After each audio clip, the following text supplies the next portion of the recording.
There's one constant in Stephen A. Smith's shows over the last few years, and that is his hatred towards Luka Doncic. Anthony Edwards and Jalen Brunson. Hold up. You just left Luka out. Hold on. You left Luka out?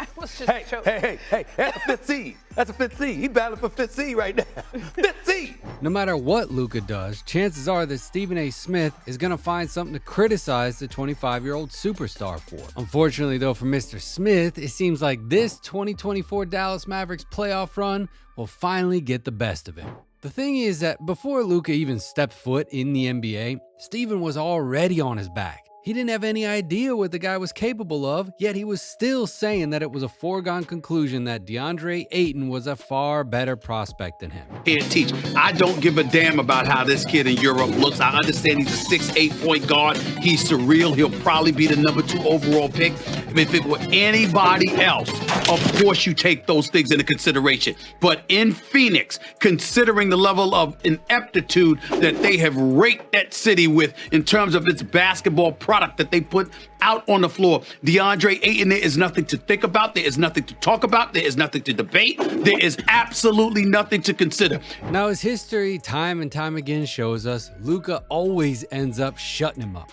And after getting drafted by the Dallas Mavericks, he would not only have a great rookie season, but one for the ages, as he easily won the Rookie of the Year award and got recognized as one of the best young players in NBA history. Luka's first year success was so overwhelming that Stephen had no other choice than to backtrack and present his excuses a few months later. Want to see the Rookie of the Year? It ain't DeAndre Ayton in Phoenix, regardless of what happened when he dropped 23 and 18 last night in Boston. It's this kid, Luka Doncic. That's who it is. The Rookie of the Year to be. This kid is special. This kid is sensational. He really, really is. Just 19 years of age.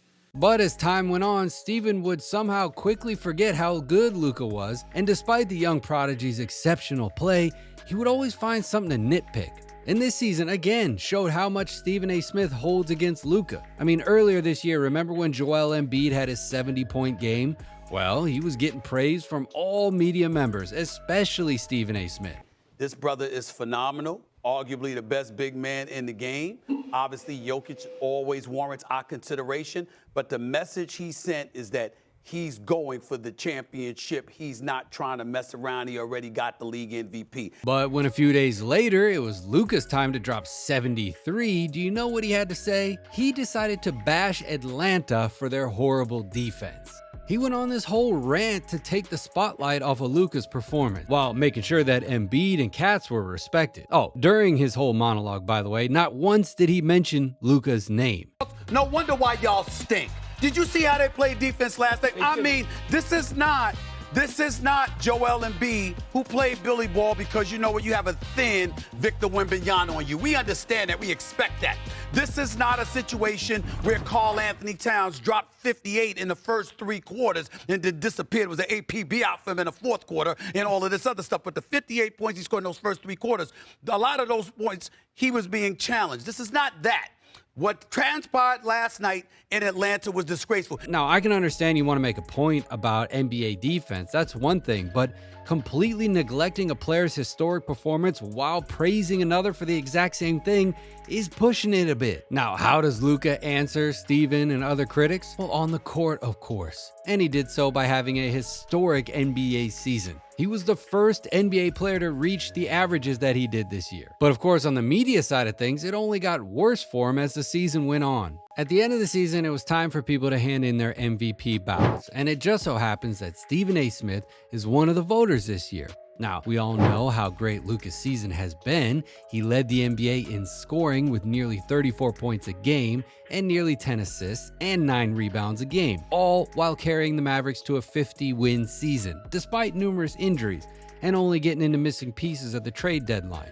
But apparently this wasn't enough for Stephen A., as during a debate with Shannon Sharpe about who deserved to be the MVP this year, he put Luka Doncic outside his top 4. Behind SGA, Jokic, and even Jalen Brunson and Anthony Edwards. I would vote for Shea. I have a vote. I would vote for Shea. Jokic would probably be number 2. I got to admit to you, it's a battle for number 3 between Anthony Edwards and Jalen Brunson.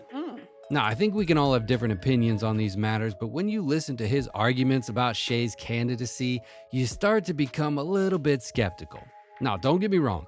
SGA has proven this season that he is by far one of the best basketball players in the world. But when you have Stephen A. Smith saying how crazy his stats are, when there's a candidate averaging more points, assists, rebounds, and shooting better from deep, and then you put that guy outside your ballot, you kind of have to take what he says with a giant pinch of salt. A few weeks later, though, and we get back the media votes for the end of the season awards, and surprisingly, Stephen A. Smith has backtracked from what he said, and he's got Luka finishing in the top of his MVP race, as well as having him on his All-NBA first team. Okay, so now you might think that the story's over, right? Stephen A. Smith has finally come to his senses on Luka. Well, just a couple of weeks into the playoffs, and Stephen A. Smith would go on national television to say that Jalen Brunson deserved the All-NBA first team spot over Luka. Now, I can understand a bad take like that coming from a Knicks fan, wanting your star player to get the award, but singling out Luka Doncic as the guy that Jalen should replace is pretty incomprehensible.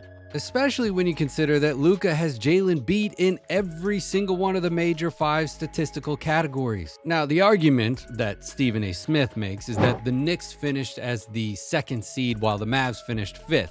And that would seem logical until you take a step back and realize that both teams finished with a 50-win, 32-loss record. And given how these playoffs have shown that the East is a much weaker conference, we are left wondering if the Knicks would have done nearly as well in the West.